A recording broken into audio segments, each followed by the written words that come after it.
রহস্যে ঘেরা আমাদের এই পৃথিবী বিভিন্ন সময়ে বিভিন্ন রহস্যময় ঘটনার সাক্ষী হয়ে থাকে। একটা সময় ছিল যখন বিভিন্ন ঘটনা অন্যদের মুখে শুনে বাস্তবতার সিদ্ধান্ত নিতে হতো, কিন্তু বর্তমানে বিজ্ঞানের অবদানে বিভিন্ন সিসি ক্যামেরা আর টেকনোলজির বদৌলতে তা সকলে দেখার সুযোগ হয়েছে। আর মাঝে মাঝে এসব ক্যামেরায় এমন কিছু রেকর্ড হয়ে যায় যা মানুষের চিন্তা ভাবনার বাইরে থেকে যায়। তো আপনাদের স্বাগত আমাদের নতুন এপিসোডে। এই ঘটনাটি রেকর্ড করা হয়েছিল সেপ্টেম্বর 2015-তে। একটি ছেলে একা তার রুমের মধ্যে ঘুমাচ্ছিল, কিন্তু যখন সে তার কম্বলকে টেনে তার গায়ের উপরে দিতে যায় তখন সে তার পাশে অন্য কারো অস্তিত্ব অনুভব করে। ছেলেটি হতভম্ব হয়ে যায়, কারণ পুরো বাড়িতে সে শুধু একাই ছিল, তার সাথে অন্য কারো থাকা প্রশ্নে ওঠে না। বিষয়টিকে বোঝার জন্য কম্বলের উপর হাত রাখে, আর সে কম্বলের ভেতর অন্য কারো দেহের অস্তিত্ব অনুভব করে। তারপর বুকে সাহস নিয়ে কম্বল একটানে উঠে ফেলে, কিন্তু সে অবাক হয়ে দেখে সেখানে কেউই ছিল না।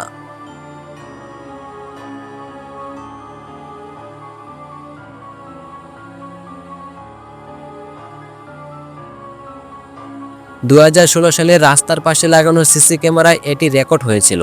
এখানে দেখা যাচ্ছে একটি ছেলে রাতে একা বাইক চালিয়ে যাচ্ছিল, আর হঠাৎ সে তার সামনে ঝাপসা কোনো কিছু একটা দেখে বাইক থামায়, কিন্তু সে কিছুই দেখতে পায় না।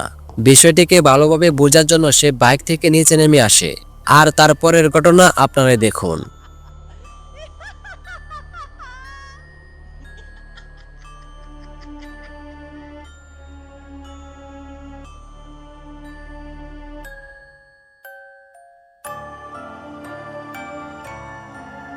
এই ফুটেজটিতে দেখা যাচ্ছে অনেকগুলো মানুষ একসাথে জড়ো হয়ে কোনো কিছু একটা দেখছে, আর তা হলো একজন মহিলাকে, যিনি কিনা একটি বিশাল গাছের আগায় দাঁড়িয়েছিল। তাও সে তার হাত ব্যবহার না করে সে এমনভাবে দাঁড়িয়েছিল ঠিক মানুষ স্বাভাবিকভাবে মাটিতে যেভাবে দাঁড়িয়ে থাকে, আর তার হাত দুটিও পিছনে ছিল। এরপর এই ঘটনাটি ইন্টারনেটে প্রচুর ভাইরাল হয়েছিল। এই ভিডিওটি দেখার আগে নড়ে চড়ে বসুন। একটি বাচ্চা মেয়ে রাতে ঘুমাতে যাওয়ার আগে তার হাত মুখ ধোয়ার জন্য ওয়াশরুমে যায়, আর তার ছোট বোন তার মোবাইল ফোনে একটি ভিডিও করছিল। কিন্তু তারপর যা ঘটে তা এই মেয়ে দুটি কোনোদিনও বলতে পারবে না।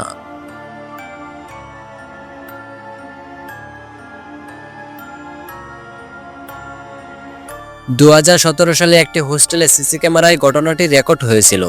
এখানকার কিছু ছাত্র কয়েকদিন যাবৎ বিভিন্ন অস্বাভাবিক কর্মকাণ্ড অনুভব করছিল, তাই ছাত্ররা মিলে তাদের রুমে একটি সিসি ক্যামেরা বসায়, আর ক্যামেরায় যা রেকর্ড হয় তাদের পুরো কলেজ কর্তৃপক্ষ হতভম্ব হয়ে যায়। তাহলে দেখুন আপনারা।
ভিডিওটি এখানে শেষ করতে হচ্ছে। আপনাদেরকে যে ভিডিওগুলি দেখালাম তা খুব একটা অস্বাভাবিক ভিডিও দেখায়নি। এরপরে যে ভিডিওগুলি চ্যানেলে দেওয়া হবে সেগুলি হবে অনেক ভয়ঙ্কর।